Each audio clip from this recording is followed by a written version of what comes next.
శంకరాచార్యుల వారు పరదేవత దగ్గరికి వెళ్ళారు, అమ్మవారి దగ్గరికి. అమ్మవారు సంతోషించి సౌందర్య లహరి చేతిలో పెట్టింది. పట్టుకెళ్ళవయా శంకరా అంది.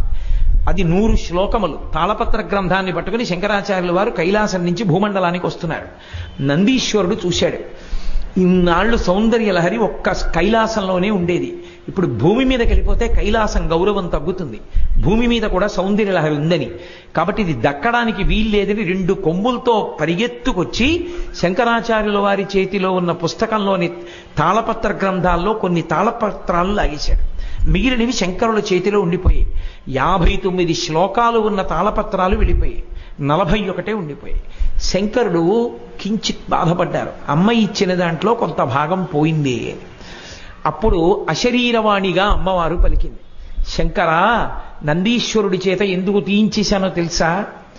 నువ్వు అపరశంకరుడివి, నువ్వు ఈ సౌందర్యలహరి శ్లోకాలు పూర్తి చెయ్యండి. వెంటనే శంకరాచార్యుల వారు ఆ నందీశ్వరుడు తీసేసుకున్న 59 శ్లోకాలు తాను పూరించేశాడు. పూరించి మొత్తం 100 శ్లోకాల్ని తీసుకుని భూమండలానికి తీసుకొచ్చారు. ఆ సౌందర్య లహరి అంత గొప్పది. ఇప్పటికీ పెద్దలు ఒక మాట అంటారు, ఈ ప్రపంచం మొత్తం మీద వాంగ్మయంలో సౌందర్యము అన్నవి కనపడితే 2 చోట్లే కనపడతాయంటారు. ఒకటి సౌందర్య లహరి, 2 సుందరకాండ. ఆ రెండే, ఇక 3వ స్థానం లేదంటారు.